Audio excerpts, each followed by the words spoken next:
اب ایک تصور تو ہمارے سامنے امیر معاویہ کا وہ آتا ہے جو شیعت اخبارات کے ذریعے، جرائد کے ذریعے، ٹیلی ویژن کے ذریعے قوم کے سامنے پیش کرتی ہے۔ آئیے امیر معاویہ کا ایک چہرہ اہل بیت ہمیں کیا دکھاتے ہیں وہ بھی سنتے ہیں۔ سیدنا حسن بن علی رضی اللہ عنہما، میرے پیارے حبیب کے پھول، سیدہ بطول جنت، خاتون جنت سیدہ زہرا، ان کے لخت جگر، سیدنا علی کے بیٹے، پیارے نبی کے آنگن کی خوشبو، سیدنا حسن بن علی، جن کے ساتھ 70,000 وفادار موجود تھے، 70,000 افراد، 70,000 کا لشکر، 70,000 کی فوج سیدنا حسن کے ساتھ تھی۔ اس کے باوجود امیر حسن امیر معاویہ کے حق میں دستبردار ہو جاتے ہیں۔ خلافت کا سارا بوجھ، مسلمانوں کی ذمہ داری امیر معاویہ رضی اللہ عنہ وارضاہ کے کندھوں پہ ڈالتے ہیں کون؟ امیر المؤمنین امیر حسن رضی اللہ عنہ وارضاہ۔ دو تصویریں نظر آ گئی، ایک طرف شیعت صبح شام امیر معاویہ کو گالیاں دیتی ہے، تکفیر کرتی ہے، کافر کہتی ہے، فاسق کہتی ہے، ظالم کہتی ہے۔ امیر معاویہ کو گالیاں اغیار دیں تو دیں، اغیار کے پروپیگنڈے کے کچھ سنی بھی شکار ہو جاتے ہیں اور سیدنا امیر معاویہ کے خلاف گندی زبان دراز کرتے ہیں۔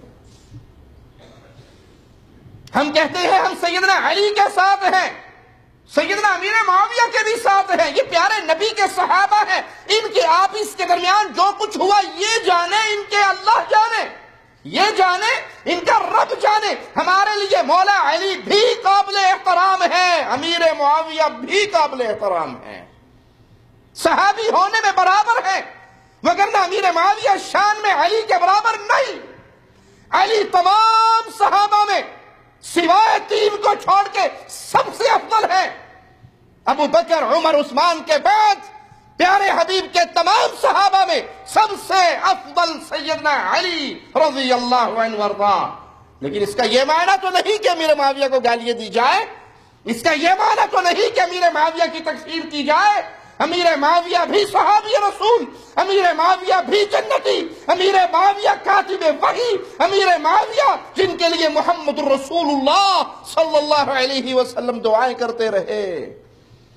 ایک تصویر تو اہل بیت نے پیش کی، اہل بیت نے، سیدنا حسن نے، مولا علی کے فرزند نے حکومت کی ساری باغ دوڑ امیر معاویہ کے ہاتھ میں دے دی، اور امیر معاویہ رضی اللہ عنہ کی ایک تصویر آج رافضیت شیعت پیش کرتی ہے۔ ہم ہر عقل مند شخص سے سوال کرتے ہیں، اگر تمہارے عقیدے کے مطابق، نعوذ باللہ ثم نعوذ باللہ، نقل کفر نباشد، امیر معاویہ کافر تھے، فاسق تھے، ظالم تھے، فاجر تھے، تمہارا دعویٰ ہے کہ امام معصوم ہوتا ہے، امام وہاں سے پیتا ہے جہاں سے نبوت پیتی ہے، نبوت کی تعلیمات نبی پہ ختم نہیں ہوئی بلکہ امام پر بھی وہ تعلیمات کا ظہور اور نزول ہوتا ہے۔ تو سوال اے عقل مندو، اگر آپ کا عقیدہ درست ہے کہ نعوذ باللہ امیر معاویہ کافر تھے، فاسق تھے،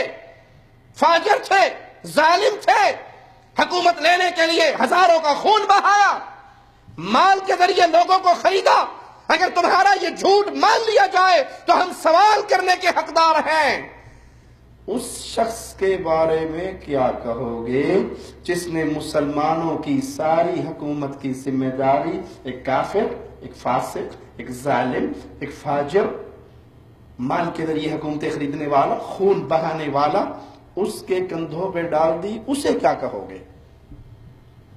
ایک حکمران بڑا اچھا نظام چلا رہا ہو اپنے ملک کا، اور وہ انتہائی برے آدمی کو حکمران بنا کے چلا جائے، جانے والے کو دعائیں دیں گے، جی بڑا اچھا کی ہے ماشاءاللہ، جاتے ہوئے حکومت ان کو دے گی ماشاءاللہ۔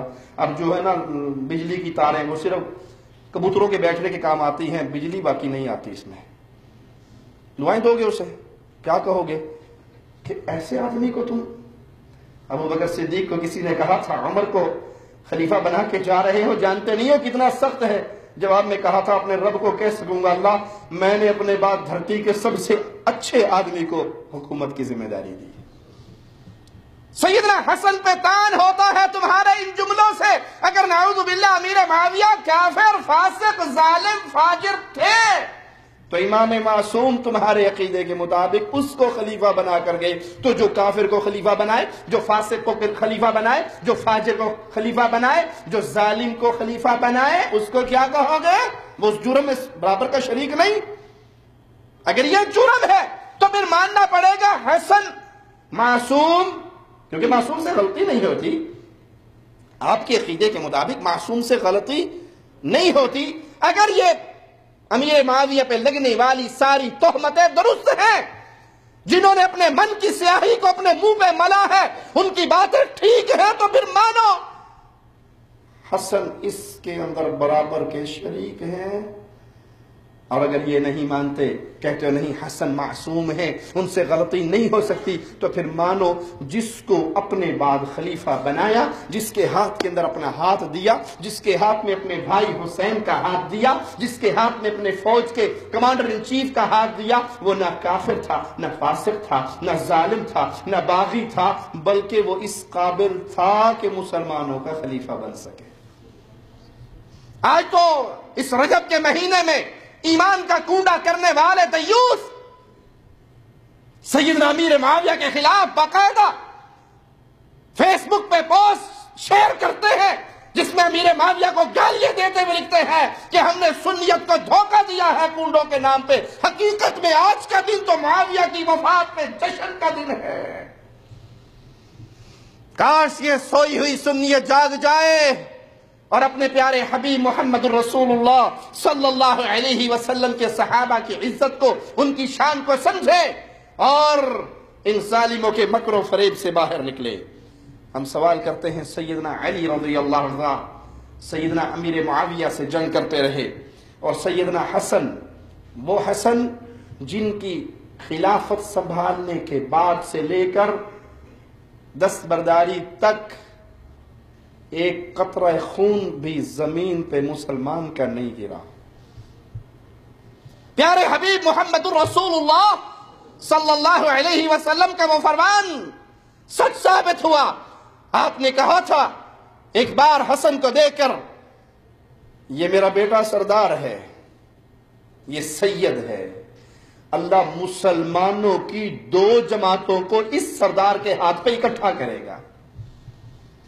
کس کی 2 جماعتیں؟ ایک کافروں کی، ایک مسلمانوں کی، ایک منافقوں کی، ایک مسلمانوں کی، ایک فاسقوں کی، فاجروں کی، ظالموں کی، اوپر سے کلمہ پڑھنے والے، مار پیٹ کر کے پھر معافی مانگ کے اسلام میں آنے والے نہیں. مسلمانوں کی 2 جماعتیں، جیسے پہلی جماعت مسلمان ویسے دوسری جماعت مسلمان، جیسے اصحاب علی مسلمان ویسے اصحاب معاویہ مسلمان، جیسے اصحاب علی عزت کے قابل ویسے اصحاب معاویہ عزت کے قابل. مولا علی سے پوچھا تھا جنازہ پڑھنے کے لیے کن کا پڑھیں گے؟ کہا سب کا پڑھوں گا، اپنوں کا بھی پڑھوں گا، ان کا بھی پڑھوں گا. ہم بھائی ہیں، ہمیں لڑوا دیا گیا ہے، ہمارا دین ایک ہے، ہمارا عقیدہ ایک ہے، ہمارا ایمان ایک ہے. یہ جنگ ایمان اور عقیدے کی نہیں، یہ تو غلط فہمی کی جنگ ہے. یہ معاملات کو کیسے ڈیل کرنا ہے اس پہ ہونے والا اختلاف ہے. عقیدہ ایک ہے، ایمان ایک ہے، اسلام ایک ہے، قرآن ایک ہے، ایک اللہ اور اس کے ایک رسول کو ماننے والے ہیں. سیدنا علی نے امیر معاویہ سے جنگ کی رضی اللہ عنہما، اور سیدنا حسن نے خلافت سیدنا امیر معاویہ کے ہاتھ میں دے دی، ان کی بیعت کی، اور یہ بیعت 23 سال تک برقرار رہی. پھر یزید خلیفہ بنے. سیدنا حسین یزید کے خلیفہ بننے کے بعد، حکمران بننے کے بعد، تخت پہ بیٹھنے کے بعد، بلکہ صرف بیعت یزید سے انکار کیا تھا سیدنا حسین نے، اور نکلے تھے مدینے سے مکہ کی طرف. پھر کوفیوں نے خط لکھ کر دھوکے سے اپنے پاس بلایا تھا، جس کی تفصیل ہم نے شہادت حسین شیعہ کتابوں کی روشنی کے اندر اس درس میں ہم نے وہ تمام کتابیں پیش کی، دکھائی، جس کے اندر خطوط لکھے تھے کوفیوں نے کہ آ جاؤ، فصل تیار ہو چکی ہے، آ جاؤ، ہماری تلواریں آپ کے قدموں میں جھکنے کے لیے تیار ہیں، ہم آپ کے علاوہ کسی اور کو اپنا امام نہیں ماننا چاہتے۔ یہ تھے وہ لوگ جنہوں نے سازش کے تحت سیدنا حسین کو بلایا تھا، وگرنہ یہاں تو بیعت اتنے طویل عرصے تک رہی امیر معاویہ کی، حسین نے بیعت کی رضی اللہ عنہ وارضا۔ اب سوال کرتے ہیں، آپ کا عقیدہ ہے کہ معصوم امام سے غلطی نہیں ہوتی، سیدنا علی امیر معاویہ سے جنگ کرتے رہے، پہلے امام معصوم، سیدنا حسین، سیدنا حسن نے صلح کر لی امیر معاویہ سے، علی نے جنگ کی، حسن نے صلح کی، یہ بھی امام معصوم جنگ کرنے والا حق پر تھا یا صلح کرنے والا حق پر تھا؟ بڑی محبت سے، بڑے پیار سے، صرف حق کی طرف لانے کے لیے آپ کے سامنے آپ کے عقیدے کے مطابق ایک سوال پیش کر رہے ہیں۔ آپ کہتے ہیں علی نے جنگ کی، حق کیا، تو پھر حسن نے صلح کر کے غلطی کی؟ اگر حسن نے صلح کر کے حق کیا تو علی نے جنگ کر کے غلطی کی؟ اپنی عقل سے سوال کیجئے گا اور اپنی عقل سے اس کا سوال تلاش کیجئے گا۔ کیوں؟ اگر آپ دونوں میں سے کسی ایک کے عمل کو غلط کہو گے تو معصومیت کا عقیدہ وہیں پہ ختم ہو جائے گا۔ آپ کے ہاں امام معصوم سے غلطی نہیں ہوتی، جس نے بھی غلطی کی عقیدہ برباد ہو گیا، کیونکہ ایک معاملہ کچھ اور ہے اور اس کے بعد آنے والا امام اس کے انتہائی برعکس عمل کر رہا ہے۔ اور جب سیدنا حسن نے صلح کر لی، اس دور کے شیعوں نے سیدنا حسن کے ساتھ کیا سلوک کیا؟